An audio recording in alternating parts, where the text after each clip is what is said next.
schematics show alternate routes to either side, 6. Oh God, I didn't sign up for this. Not aliens, man. That's it. I am out. Seriously, we're fighting aliens now? Innies were bad enough, now we got friggin' aliens? Not me, man. I'm out. O-U-T, out. Well, that was grim. That's probably the best word to describe Halo Reach. Grim. But that's not to say that the story isn't also filled with hope. It just isn't your hope to have. It's finally on PC. After many years of people wanting it, Halo Reach has come to Steam. And the Microsoft Store, I think. It's been quite a while since I gave the game a playthrough, and what better time to do that than with an improved re-release of the game. Halo Reach, as most of you know, was Bungie's last game in the Halo series, but they want to go back to the beginning, with a prequel to their game that started it all. Just like the game itself, Reach's beginning also starts at the end, showcasing an ending that must happen for the series itself to continue on. You play as Noble 6, the latest addition to Noble Team, a special squad of Spartans who had just been called out on a less than routine run to check on some suspected rebel activity. What they soon come to find, though, is that Reach is doomed, and they have a very short window to possibly save all of humanity. Reach's story is the perfect length for its epic narrative. It doesn't overstay its welcome, and even though the realization of the Covenant invasion is huge news, it's barely the tip of the iceberg of what is to come later on in the story. Well, yes, we are aware that every one of Noble Team will meet their end. Each of their deaths are still shocking and quite sad. I don't want to spoil too much of how the plot unfolds, as it is still a thrilling adventure to witness for yourself. Also, if you're expecting campy space opera Halo, then you better turn back to the main trilogy, because like ODST, Reach is a dark, somber game, even more so than ODST for a good chunk of it. Noble Team is a great cast of characters to follow. They start off surprisingly distant with 6, but slowly over the course of the game, lighting up to him. Here's our destination, 6. Pillar of Autumn. Race you to her. I am happy that 6 actually does have some character past player self-insert. Just one thing, I've seen your file, even the parts the Oni censors didn't want me to. I'm glad to have your skill set, but we're a team. That lone wolf stuff stays behind. Clear? Got it, sir. Zealots, you're certain? Their armor configuration matched.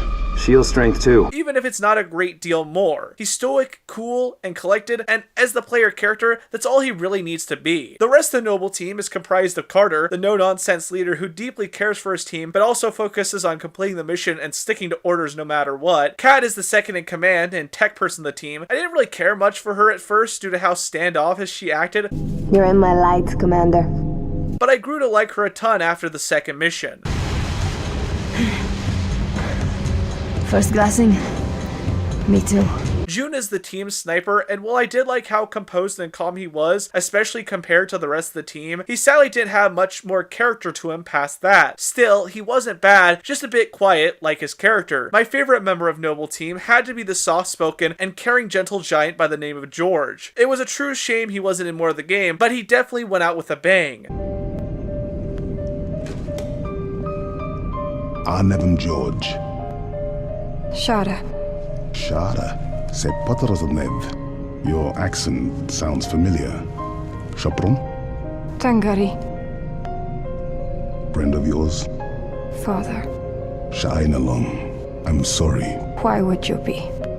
Finally, we have Emil, who was probably my least favorite of the 6, solely because his main defining character trait was cool armor that I think more people remember than his actual character. He wasn't horrible or anything, and had some alright character moments, he just didn't really stand out for me outside of his final scene. There were a few other characters like Colonel Holland, the one delivering Noble Team's orders, the artificial intelligence aiding Noble Team known as Anti-Dot, and finally my least favorite character out of the entire game, who I just did not care for at all, that being Dr. Halsey. She constantly acted as if she was better than everyone else, and while there is an in-universe reason for that, it just made me dislike her a ton. Interfering with my work. Maybe you'd like to join her. I'm sorry? We're currently under emergency planetary directive, winter contingency. I'm sure you're familiar with the punishment for civilian interference with the Spartan deployment. Are you threatening me, Commander?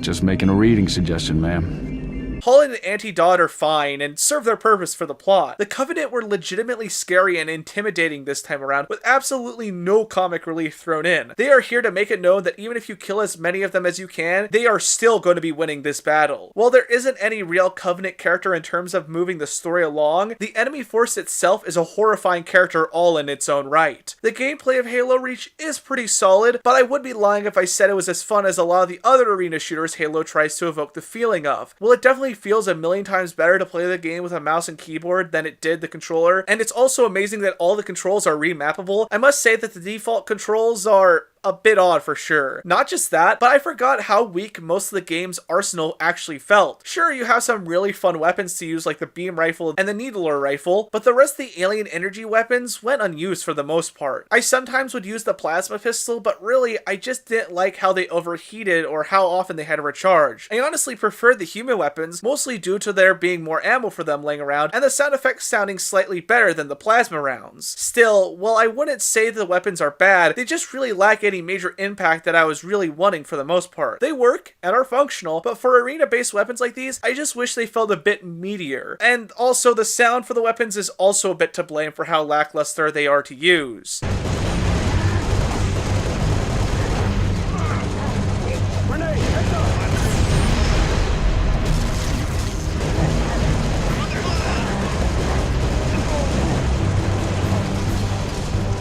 A new addition to the game were armor abilities, and outside the mobility increasing ones like sprinting or the jetpack, I wasn't too big a fan of the other ones honestly. I didn't even really use them outside of maybe once with the armor lock and the bubble shield during the entire campaign. They definitely feel more tailor-made for multiplayer, which is fine, I just didn't find a use for them all that much in the campaign itself. If you were able to use sprint along with another ability at the same time, that would have been great, but as it stands, I didn't care for the cloaking, holographic, or other abilities on offer, especially since sometimes I'd instinctively go to sprint and then accidentally use the power, screwing me up. That was a real pain. One of my favorite additions to the game, even if the melee itself was hit or miss, was performing a takedown on enemies. Basically, all you had to do was sneak up behind an enemy, then hold down the melee button. These were surprisingly brutal, and the sound work put into the neck snaps was top quality. What's the situation, Noble? However, melee itself was a bit weird since sometimes the game just didn't seem to let me connect my attack, oddly enough. Vehicles were greatly expanded here, which was wonderful. Instead of just being able to drive the military or alien vehicles, most vehicles laying around the environment, including civilian ones, still in working order, were able to be driven. While the vehicle list was expanded, the vehicles all felt a bit too floaty for me. They weren't hard to control, but they just felt a bit off when driving them. Also, when flying the Saber fighter jet in the space combat mission, while not impossible or all that hard, I definitely do recommend using a controller for this mission, as mouse and keyboard felt really janky to use. There was also the survival mode called Firefight, and while it's definitely fun for a few rounds solo, you really only get a lot out of it with friends. It's highly customizable, which is nice, but you basically just choose a map, choose your weapons and perk loadout, and see how long you can survive for, along with gaining points while your lives and ammunition last. Halo Reach is still a really darn nice looking game, save for the few odd textures here and there. Outside of those, along with the crisper visuals added to the PC release, the game looks almost like a legit brand new game coming out this year, and not just a re-release of an older 360 game. Every one of the cutscenes looked top notch, giving off both the feeling of a gritty war epic and a sci-fi adventure. Every cinematic felt like just that, cinematic. Not a single one of them was boring to watch, each having an incredibly urgent and brisk pace that also managed to still have a few moments of somber calm. The matte paintings used as the backgrounds as well were jaw-droppingly gorgeous. All the weapons redesigns were really great, and Reach has my favorite design for the assault rifle. Also, the new alien weapons were aesthetically pleasing, having an awesome sleek flair to them. Also, all the Spartans look completely distinct from one another, and it was nice that you could sort of read their personalities from just how their armor looked alone. It's also really cool that you're allowed to customize your armor however you want through multiplayer by earning points, also giving it unique color schemes. I do want to say before I get to the sound itself that while it did work perfectly fine for me, save for once or twice when characters' lines got cut off early, The leader, from the looks of him.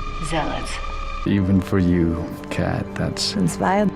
Not the word I would use. That some people have been reporting that the game's sound is broken with a weird static noise. Again, didn't happen to me, but definitely something to keep an ear out for with the updates. I honestly forgot how simply amazing the game's soundtrack was, and also how terrifying it could get. I'm not even joking when I say there were a few moments in the game where I tensed up and forgot that I was playing Halo and not a horror game. Honestly, some of the rock tracks in Offer were scarier than some of the horror games that I have played with ambient sounds. Keep still, and I'll release you. Meg, eat Vanak. What's the status? Over! We've been engaged! Bad guy coming out!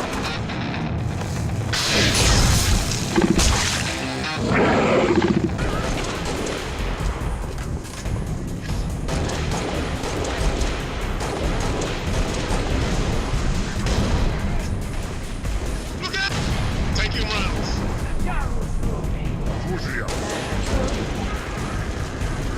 Keep it out.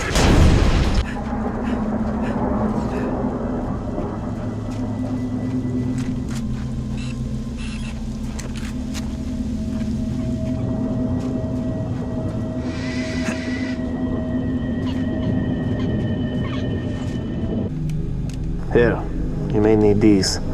High velocity, armor piercing. They'll take the hat off an elite at 2,000 yards. And they ain't cheap.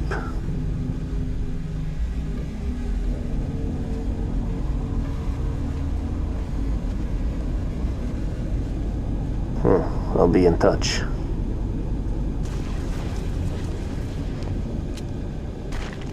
When the soundtrack wasn't being tense, it was being incredibly sad and melancholic.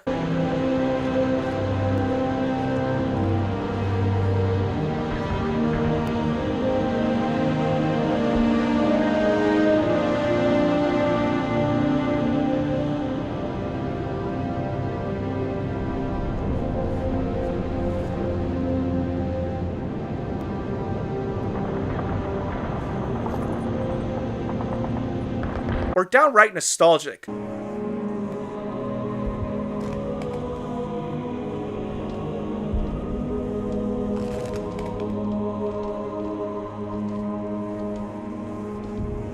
Needless to say that I love the music choices, and while I've never listened to the music on a walk or on my phone, I do think it's incredible for the game. The voice acting was all pretty solid. Really good job to the voice cast all around. I felt like everyone really suited their roles and characters, and I honestly believe that all their voices fit how their characters looked. Smoke at the next structure, boss. Circle west and check it out. Noble team, you have permission to engage, but be selective. We don't need to telegraph our presence. It's patchy, but it's there. I'll take it. Let's not touch anything. You wouldn't want to ground this place.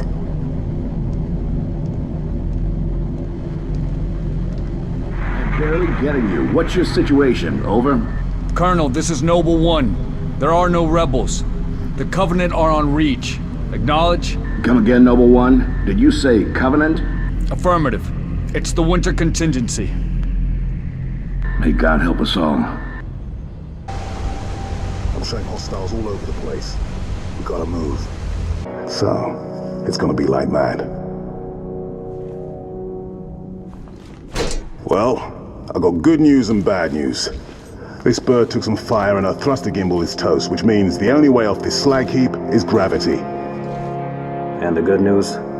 That was the good news. And with all that said, I am really happy that not only has Reach come to PC, but also that I got to play it again ever since misplacing my 360 copy of the game. Halo Reach still holds up as a great game, despite a few of its shortcomings, and shown that Bungie still knew how to make an awesome send-off to the series they started. Outside of the possibility of an audio bug that I hope they do address soon, the PC port is great, and it's incredibly easy for most PCs to run. And at the price point of $10 for the base game and $40 for all of them, it's hard to pass up this classic game, especially if you decide to pick up the entire bundle. It's a great story filled with sadness and hope in the end, and it's one heck of a game to play through. I definitely recommend giving it a play if you're an FPS fan or a longtime Halo fan who for some reason hasn't played it yet. As always, if you want to help support the channel, please consider sharing the video with a friend or checking out my Patreon linked in the description below. If you have any comments, questions, or recommendations, leave them down below as I read and reply to everything. Until next time, this is Thierry Williamson signing off until the next video. See ya guys!